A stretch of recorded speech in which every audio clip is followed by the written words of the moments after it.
A brief reprieve for the people living in a homeless camp in Abbotsford. The judge deciding whether to ban those campers from all city parks is going to hand down a ruling on Friday.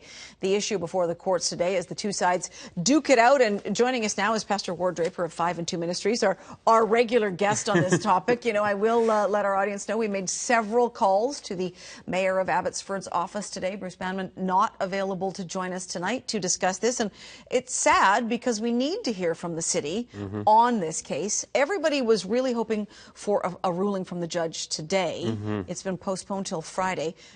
Tell the folks at home, what were you folks hoping for? We were hoping to get this over with because this is just a tragic event for everybody. Our city looks like fools. Our friends living in the park are living under constant pressure, stress. They're not doing well. I mean, they're at the center of all this stuff, and us service providers, you know, ourselves, like people like Cyrus Center or the Food Bank and the other agencies involved, we are just getting so exhausted and so tired from just getting no intentional leadership around this. I mean, we've had numerous meetings, probably 6, 7, maybe 8 now, over this Jubilee Park thing where we've been called in to talk, and not once have we had council at the table.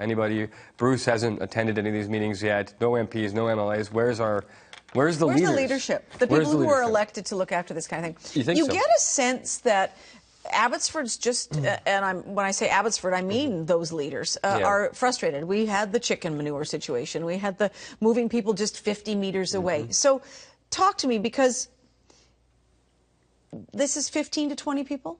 Right now we're down to 12 people. We made a list last night, me and Jesse, my partner in the organization. We sat down and the 12 people that we know of that's left. Okay. I don't want you to reveal who they are, you know, embarrass them or reveal any details, but I mean, give me sort of a generalization. Why are these people home? Why are they living in the park or in the parking lot? Many of them feel that it's safe. That's a place of safety and security, predictability. There's, you know, safety in numbers kind of aspect. And the others feel that they've got to be heard. You know, we got to stop playing homeless soccer. I mean, like just this weekend, we just did the classic Abbotsford Shuffle, which happened at the Happy Tree. You know, we had those guys in Jubilee Park. They moved into the parking lot. Now they're back in the park. This is what our city is doing. Now we got police sitting down there doing 24-hour surveillance. The cops are being used as security guards for a non-threatening issue. And And then the money being spent on this, because that's a drone one of our cameramen owns that he put his camera up in to get some video of the inside of the fenced area. The money that's being spent on this, they towed cars out of that parking lot. They've got municipal officers, bylaw officers there, police. I wonder, and I mean, it isn't into the hundreds of thousands, but if this thousands of dollars being spent on this couldn't have been spent more wisely. Well, yeah, I mean, when I was there the day that they brought in, they pulled up. We had a fleet of Jack's towing trucks pulling up private citizens' vehicles, people who work in the area, live in the area, businesses, just pulling their cars out and then barricading a parking lot. Like, it was like some sort of weird police state thing happening that I couldn't understand.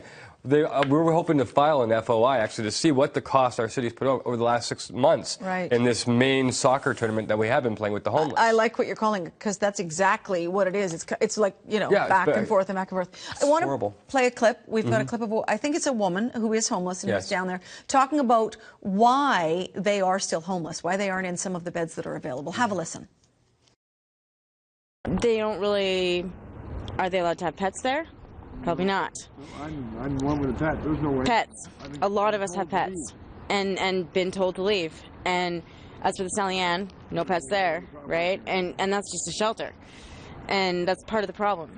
It's not what we need. Now, is that one of the women in your list of 12 people who's still there? Yeah. So city lawyers were in court today saying that there's no shortage of shelter beds in Abbotsford, so no charter rights are being breached for the homeless. But you just heard there that, you know, you can't just say 12 homeless people and 12 beds, problem solved. Well, we have 22 homeless, like, shelter beds for the homeless community. 2 of the people in the park that are left have pets. This is one of the biggest problems. There was a report submitted to the city a couple of years ago stating that these are barriers. We have reports that have been put in saying these are barriers. We need alternatives, because We have people who just can't get in because of things as simple as a cat, and you're having to be left outside, or your dog can't come in. But there's also more than that. That they just don't feel like leaving their stuff because it will get thrown out. That's been what the city has done for years. I mean, I have seen the city go in and throw out people's belongings that included like their grandparents' ashes and family heirlooms of jewelry. Like, so do you want to trust that when going into a shelter? No, these are things that we keep facing. So we have to find alternatives. But what's happening is we're bringing solutions forward, the service providers, and the city's like, well, those are great, but that's it. That's great. There's no I know yes. there seemed to be some sense of compromise back when this started, but it seems to have disappeared, and it's just being met with, you know, the start was chicken manure, and then sort of forceful eviction, and now court. Yeah. What I'm witnessing, or what I keep feeling, is that the city is looking for patsies.